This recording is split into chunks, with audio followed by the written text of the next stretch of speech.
I've never believed in the death penalty myself, but when I think about what you do, I begin to understand why people feel it should be the appropriate sentence for crimes like yours. Do you understand that? I do deserve to be executed. Bottom line, I ain't gonna candy coat it. I deserve to be executed.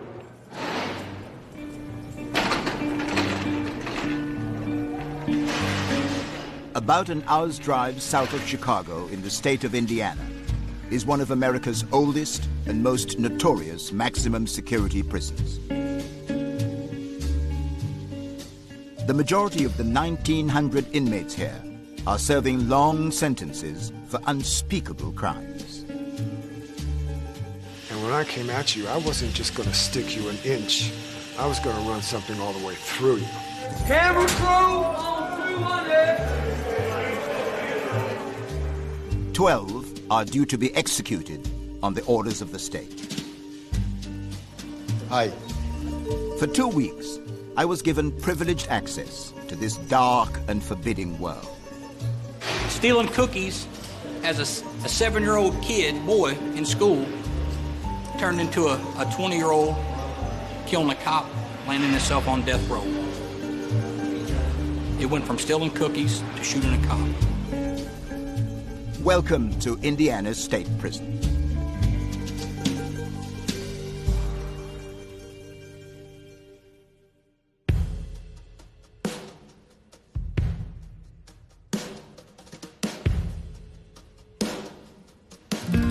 My second week at the prison began back on death row.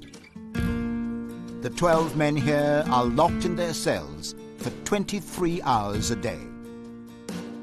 They're given a single hour's recreation. Taking his is Frederick Bear. His crime, the murder of a mother and her young daughter. Bear could be next on the list to be executed. Is this your exercise routine? Yeah, this is my recreation right now. You going down, Mama? And how's the cat? That's my girl, so... Looks particularly well fed. Always. What's your exercise routine? Well, it usually consists of the leg press machine or going outside or hitting the weights or sitting there calling somebody, your loved ones and your family on the telephone. You know, or you can just sit up there like I was doing and just writing a letter, writing my girl over in Germany, so. Is she in Germany doing what? She's in Germany probably right now getting ready to fix supper. So, her name is Susan, and she's a very beautiful person. It must be strange having a relationship when you're A, so far away, and when you are in the circumstances that you are. Ain't gonna sugarcoat it. Most of us probably won't get off death row. We'll be executed, or we'll die from our appeals running out of, whatever health reasons or whatever. I hope maybe one day I might get off. But the reality and the truth of that, I probably won't. There's like 16 levels to death row appeals, from the start all the way to the finish. And that's not including clemency, asking the governor for, please, grace. And which stage are you at? I'm on 13. I've been here 7 years. My appeals have been going since then, and I'm kind of rapid on mine. That's what tells me I don't know if I'll get off or not. It sounds from what you say and what you admit to yourself that time is running out. Yeah, it is. It is. That's the reality of my situation. When your time runs out, you're handcuffed and you're strapped down. They stick a needle in your arm and they kill you. It might sound cold, but that's the reality.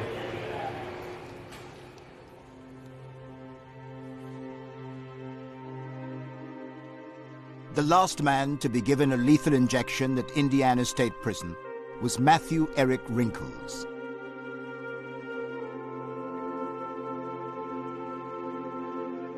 Convicted of killing his wife and 2 relatives, he spent 14 years on death row.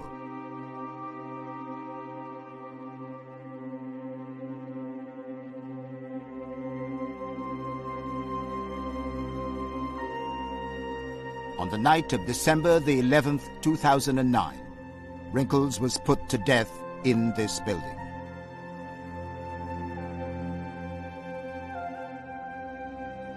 Superintendent Bill Wilson, who presides over all executions at Indiana State Prison, is taking me to its death chamber. So these are the steps which an inmate who's about to be executed would take into this area. Correct. There's a process or a time frame in which we do everything. But yes, approximately between 4 and 5, the night of the execution, we would bring the offender over here, and he would be housed in a holding cell until the time of the execution.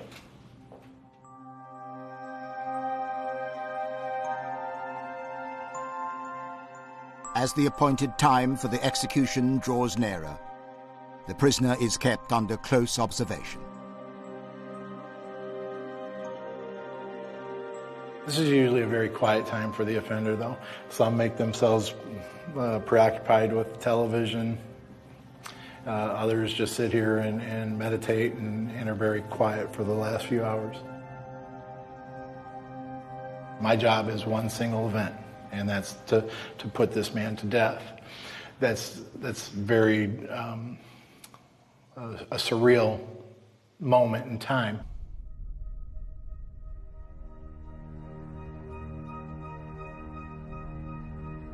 Overnight, the state has executed an Indiana man convicted of killing his wife and 2 of her relatives. Matthew Wrinkles died by lethal injection just after 1 this morning. A jury convicted him of killing his wife, her brother, and sister-in-law inside their Evansville home back in 1994. Police say he wore camouflage and face paint when he broke into the home and shot them. About a half dozen people stood outside the Indiana State Prison in Michigan City last night protesting this execution. He did not try to appeal or ask for clemency.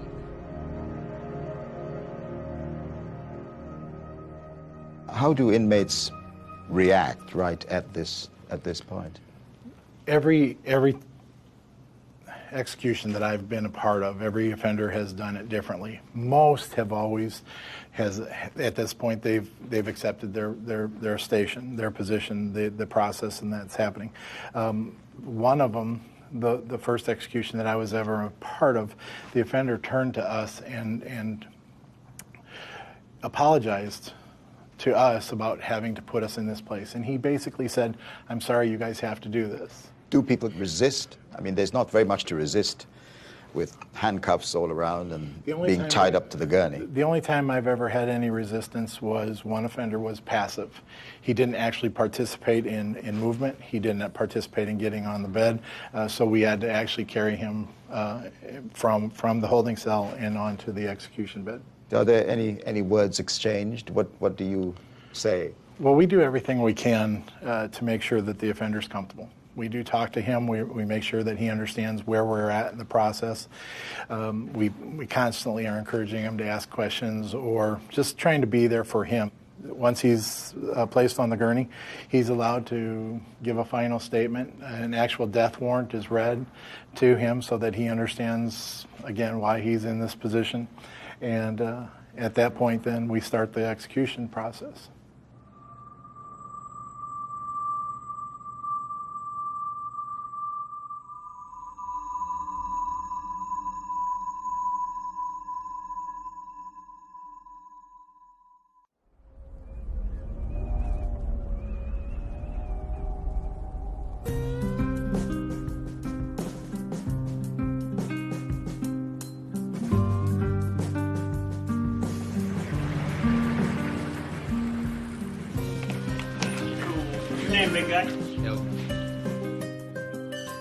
Every week, on average, 9 new prisoners arrive at Indiana State Prison.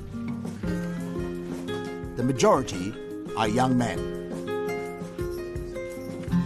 Many will spend the rest of their lives behind bars. Are you suicidal? No. Are you sick or weak? No. Take meds? No. Are you being treated for medical, dental, or mental health? There we go. Yep.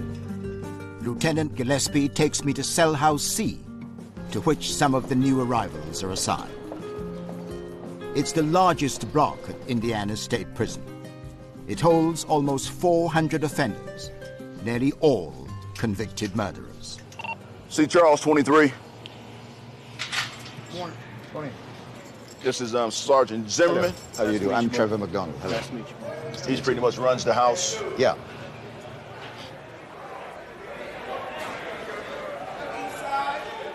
It's just after lunch, and the inmates are returning to their cells.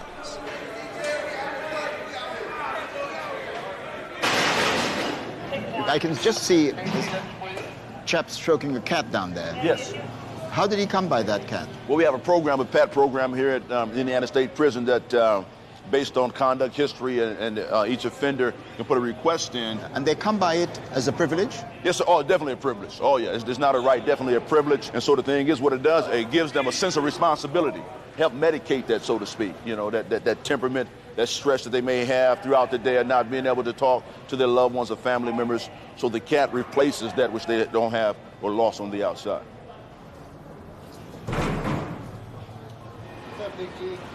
Oh, they're interested in your cat. Hello. Yeah. How you doing? I'm Trevor McDonald. Hello, nice to meet you. Anna Slater? Yeah. So you've named him Roscoe? Yeah, it's a she. Oh, she. Well, actually, I'm sorry. Forgive me. I kind of put an order in for her, right? Yeah. When you get put on the list for a cat, you ask. They ask you what kind of cat you want, a male or female. I expected a male because I put in for a male cat. So I had bought all this stuff and got it all ready, even named it because I knew what I wanted to name him. And then about a month later, I realized it wasn't a boy. I couldn't change her name then. So that's So what Rascal it was and Rascal it is. Rascal it was and Rascal it is. And you think it's changed the way you look at your time here? Well, it helps me get through my time. You know, like I said, if I have bad days or you just don't think you can take anymore, come home and she starts meowing and you know, she's like my kid. I've raised her since she was a little bitty kitten. And I love her like she's my kid, you know. You use the word home. Well, this has been home for the last 24 years, so really, I've been here over half my life, so I'll be 45 in August. Been here since I was 20. And how long do you expect to be here? Well, right now, I get out in November 2040. 2040? Yeah, 2040. So that's a long time. A real long time. I'll be 72 years old. 20 to 72 is a long time. The worst part is losing the family that you love, all your loved ones. And everybody that ever loved me, that never turned her back on me, those are the ones that are gone now. My mom died just a few years ago, and that was probably the worst thing that ever happened to me in my life. The pain of that memory must haunt you. It crushes me every day. I keep a photo of her up on my wall, and she's the first thing I see when I wake up in the morning. May we have a look at it? Yes, you can. Thank you. You're welcome.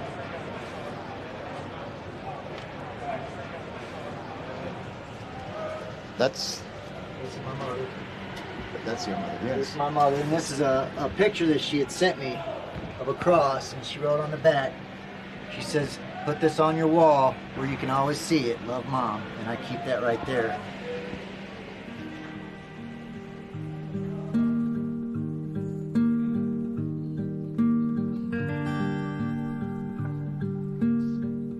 Dennis Lear will spend more than 50 years in this prison. That's par for the course for most men here. Coming to terms with that seems almost impossible.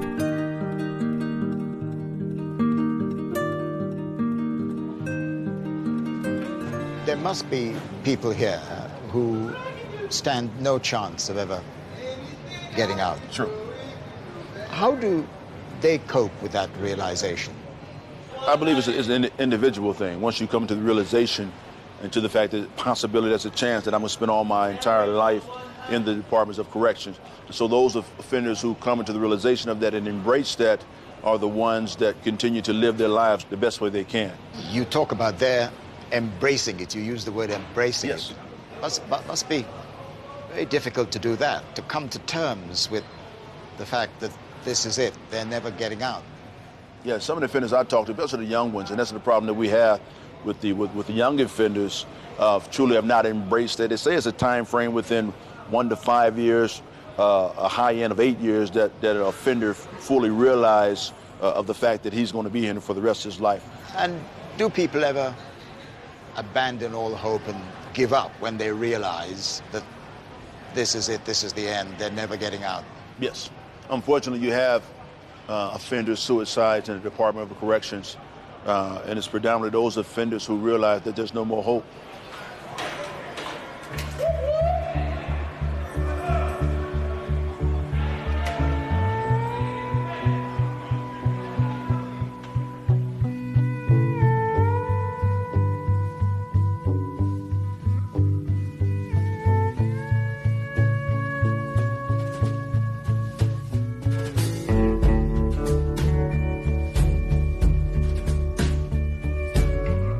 The closest any prisoner comes to life on the outside is the prison barbershop.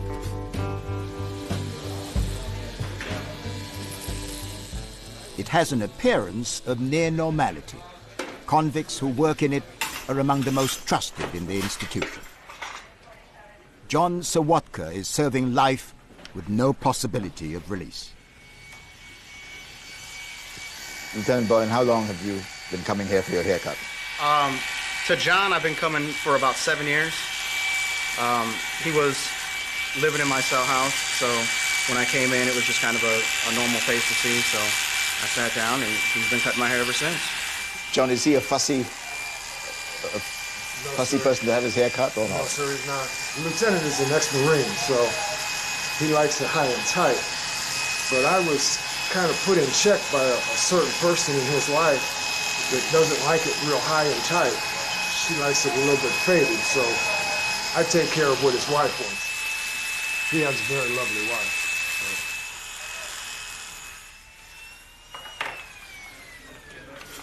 So. Take care of it. Be careful. For 6 days a week, the barbershop is John Sawatka's world. It's his escape. At the end of his working day, the mundane reality of prison life is Dormitory F. And here we are. Yes, this is where I live. This is F dorm. Yes. Yeah, F dorm. You have your different weight machines and stuff like that. This is the west side. The west side? Yes, sir. Yes. This is my cube. And here we are. West 51. John, this is a privileged, relatively privileged part of this institution. Oh, yes, sir.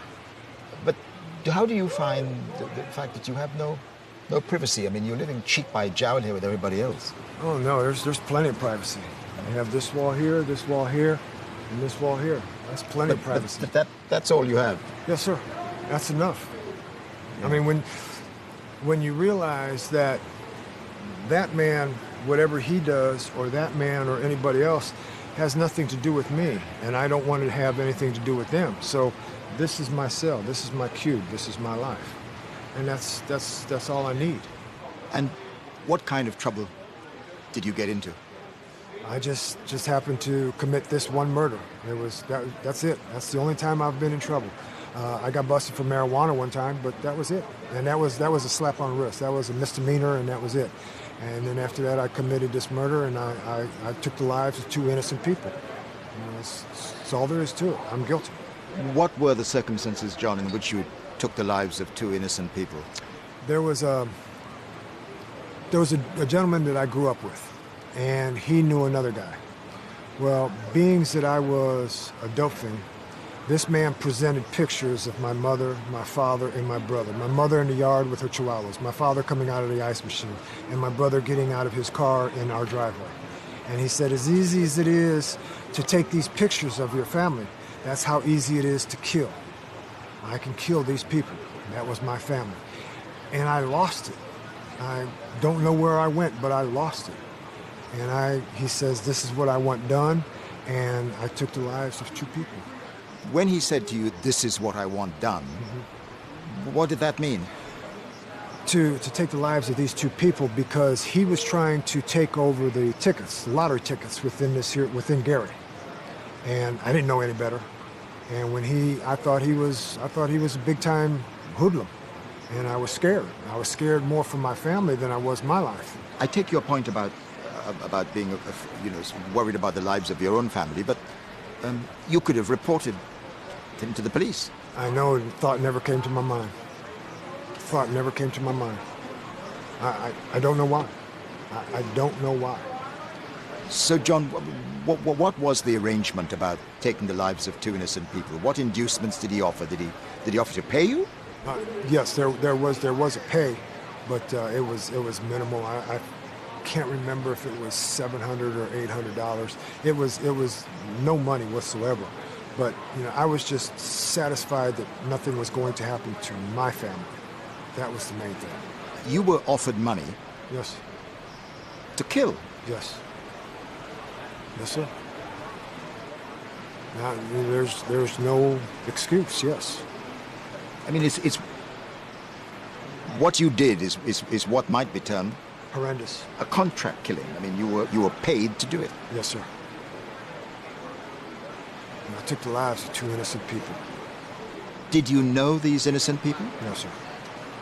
No, sir. And how did you kill them? They were stabbed to death. Wow. $700. Yes, sir.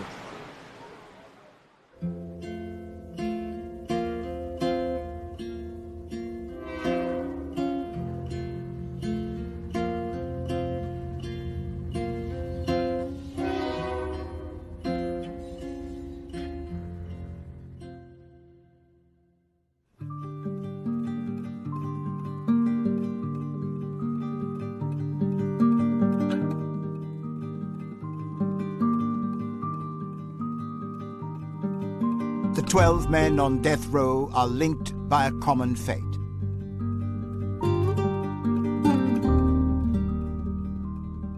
One day, they'll formally be told precisely when their lives will end.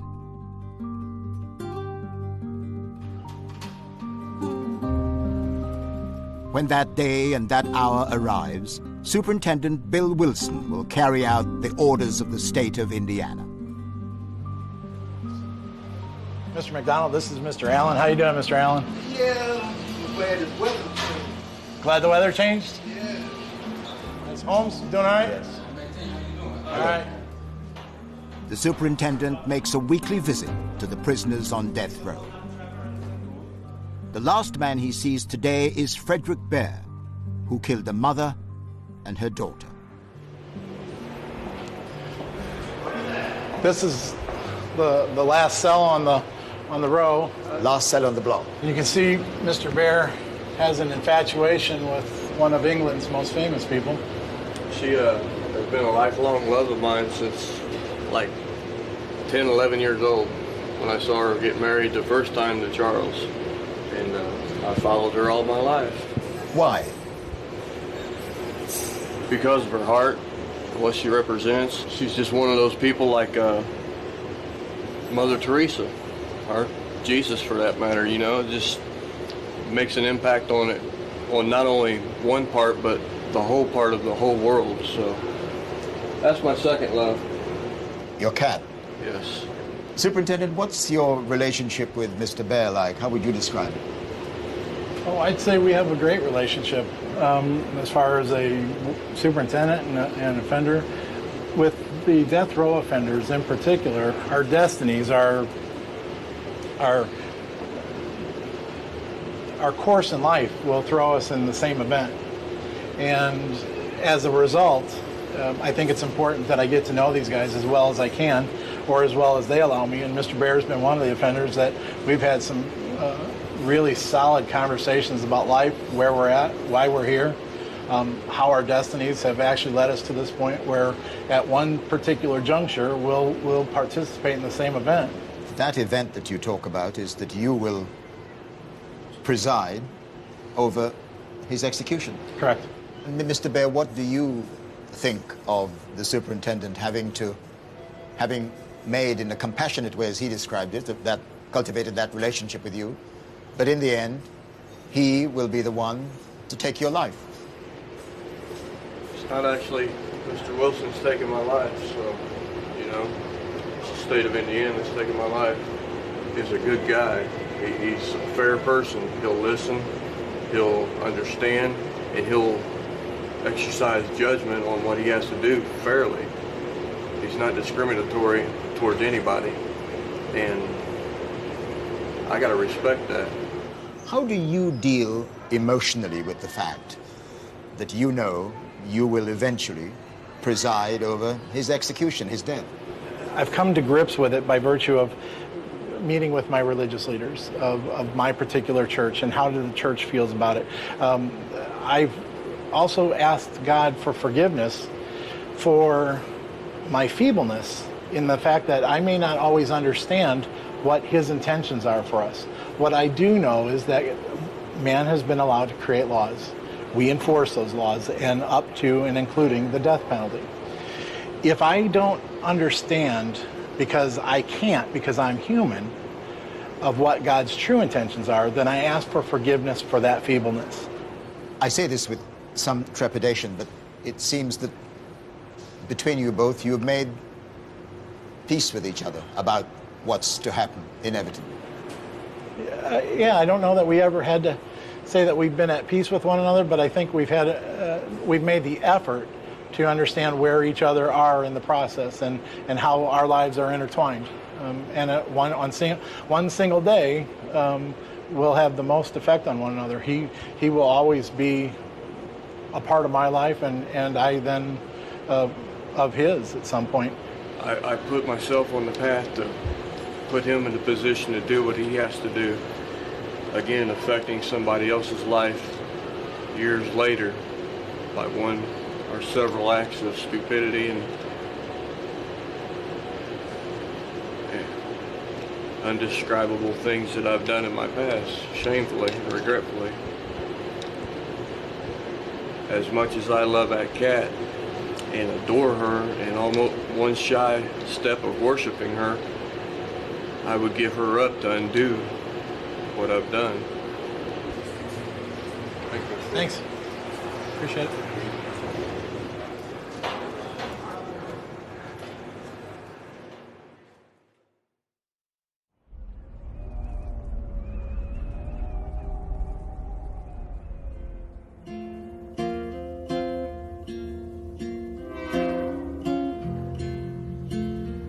I'd now spent almost 2 weeks at Indiana State Prison.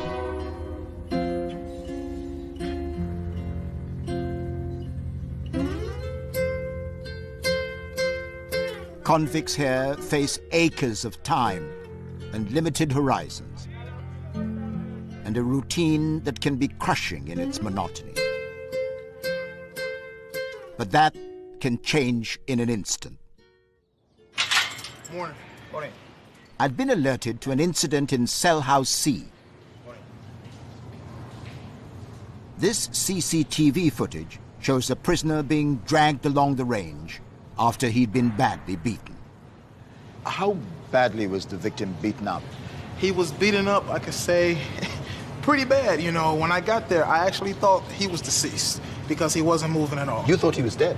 Pretty much, yes, because I had to get his door open. His door was already unlocked because he's a fireman. You know, firemen are out during the day. He was out, and his door was closed at the time. I had to get his padlock off because he was locked. Get in there. I touched him to move him, and he finally showed me that he was responsive. And one thing about it, his light was out. So whoever did it, they wanted to make sure that we didn't see it. You got to be prepared for anything and everything. That situation yesterday, it could have been me getting walked out on a gurney instead of somebody else. You have to be ready for it all. The prisoners in this block will now be locked in their cells for 24 hours a day. It's an obvious safety measure. The prisoners see it as punishment. I went to see how Dennis Lair, who I had met earlier, was coping. Hey, Dennis, how are you? Good, how are you? Not too bad. All right. How are things? They're okay, I guess. They've been better. Yeah. How would you describe the atmosphere on the cell block when there is a lockdown like this? People don't like it. I mean, people have their families coming up, and there's no way that they can notify their family and tell them not to come up to visit. Like right now, I've got a cousin. Her stepson is in the hospital, had major surgery the other day. I don't know what happened. You know, there's no way for me to contact home. And so I don't know if he lived or died. You know, it was a life or death situation. But I have to sit here and I have to wait until I come off lockdown to find out what happened. How many times has that happened to you since you've been here? Oh, it's happened a lot. I mean, I've been on stretches back in 90 or 91 where we was locked down for like 11 months straight. How do you cope with being locked down for that period of time? Well, you got to deal with it. You find something to do to keep you busy. If you don't keep busy, you keep yourself occupied, you know, you might go crazy. You know, some guys do. You know, I'm lucky I've got a TV, got Rascal in there, so, you know, she helps me pass my time. I got my guitar. How does Rascal cope with being locked in? I don't think she likes it. I think she wants to get out on the range, but she's sitting at the bars now, so I think she wants out, get out on the range and run around. The restrictions apply to her as well? Oh, absolutely. Yeah, she can't come out either, you know. But yeah, she wants out too. It's hot on her too.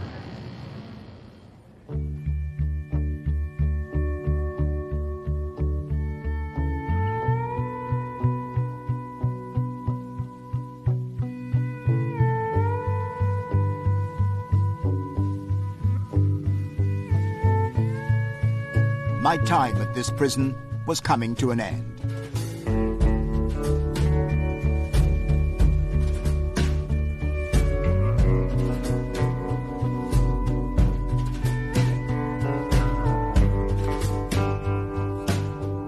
I was surprised that so many prisoners talked about the possibility of freedom one day, perhaps as the only way to survive a long sentence, even if freedom is an impossible dream. Before I left, I asked for one last meeting with Frederick Bear in his death row cell.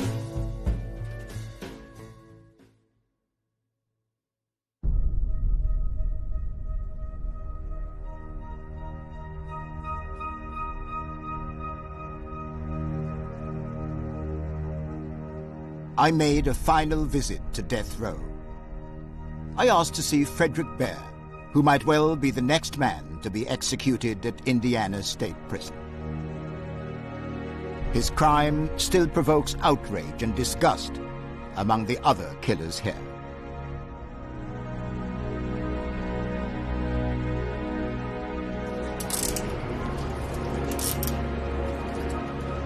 Hello, 206.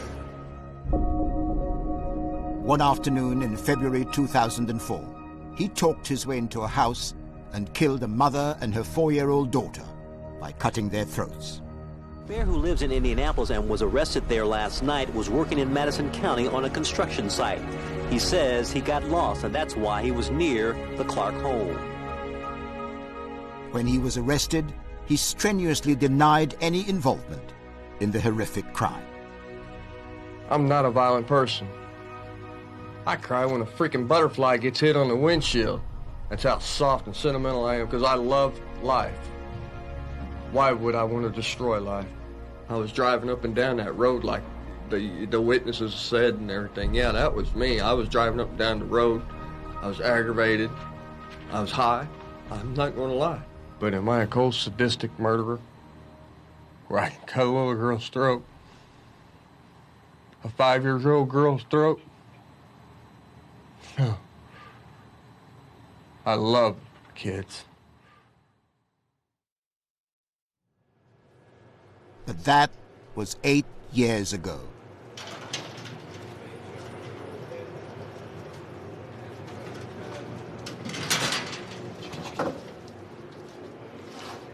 Hello, Mr. Bear. Hey, how you doing? Hi, good. How are you doing? I'm all right. I wonder whether I could begin by asking you what you remember about your life growing up. It's a normal childhood. I mean, I was adopted by my dad, about 5 years old. Wonderful guy, you know. Didn't have to, but he loved us anyway. And he adopted me and my brother. And life was okay. It was rough. Didn't know as life went on that a lot of the abuse and stuff would start, but alcoholism and stuff played a part in that. And then my sister passed, and life sort of fell apart after that. But I mean, I learned a lot of good things before that, and you know, hard knocks, hard lessons, but you know, we all have a hard life one way or another, so I'm not the only one that's been beat on and all that, you know, so, but it's relatively normal to some certain extent, you know. Do you remember the first time you broke the law? Yeah, I was,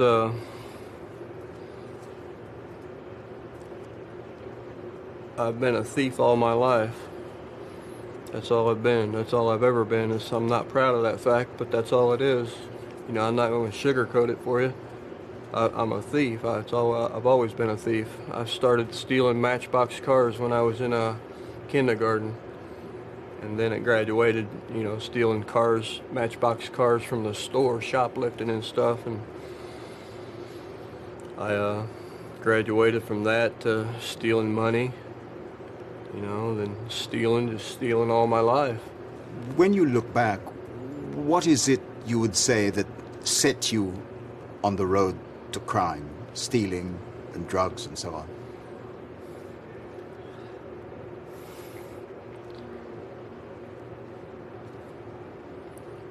That's a hard question.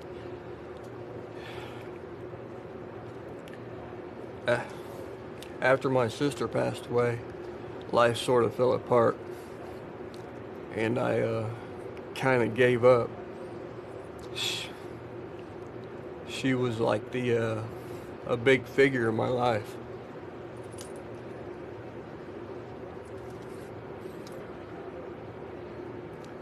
I sort of just gave up, and I stopped caring because, you know, somebody as nice as she was could be done that way. And I ended up being sort of the same people that, you know, did to her what I've done to others to get here. Tell me about the incident that landed you on death row. What'd I do to get here on death row? Yep.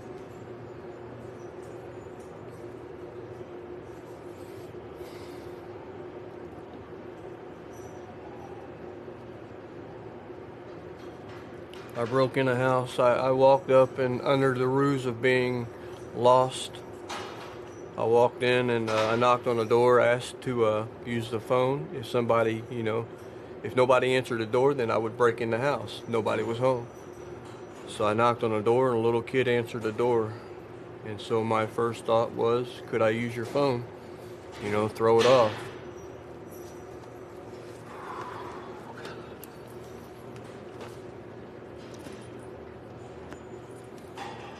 Her mom came to the door, and I asked to use the phone. Being withdrawing from meth, and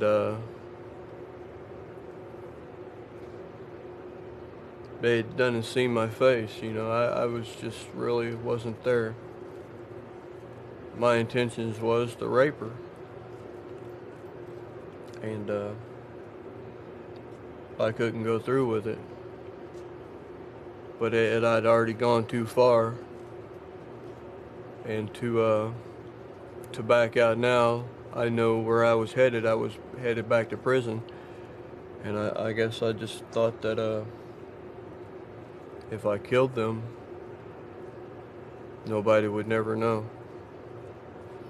And so I cut their throats. I cut both of their throats. Help me to understand that. You went in with intention of raping the mother, but you ended up killing both of them. including slitting the throat of a... Was she 4 years of age? 3, 4 years of age? Sounds like you already know more than what I have to tell you. Yes, she was 4 years old. The mother was 24 years old. Mother's name was Corey, and the daughter's name was Jenna. And I was a cold-hearted son of a bitch. You remember their names? Yeah, through my paperwork. I didn't know them then, but I know them now through my paperwork. I know everything about them. Not everything about them. I on my calendar, in my date book, I've got their on my calendar marked for their birthdays. Their birthdays? Yeah. I mean, they're a part of my life, and I'm a part of theirs, whether they like it or not. They didn't want me in their life. I intruded in their life. Yes, well, you're not a part of their lives because they've gone on. They've died. They've been killed. Right. I'm a part of their families' lives. I've killed a little kid. In a most horrendous way. In the worst possible way that could be imagined.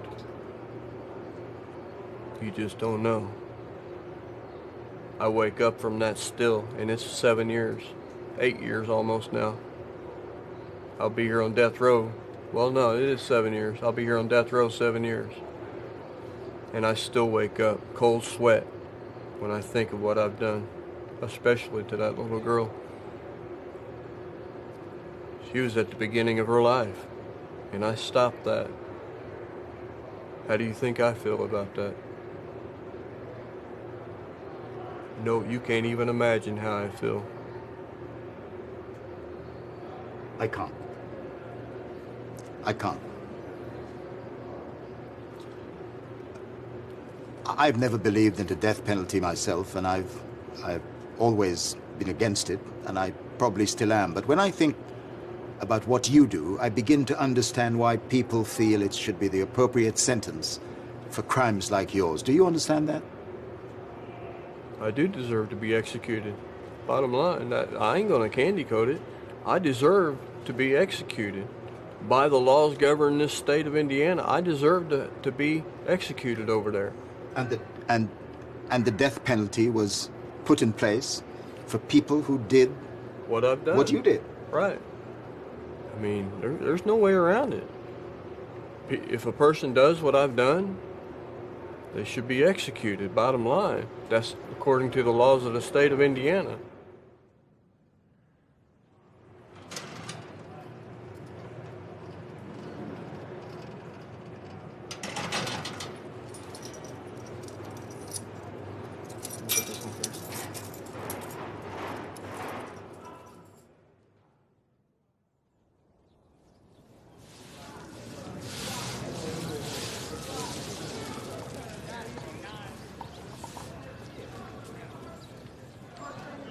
I eventually took my leave of Indiana State Prison and the 1,900 men confined within its walls. But the memory of what I saw and heard here will stay with me for the rest of my life.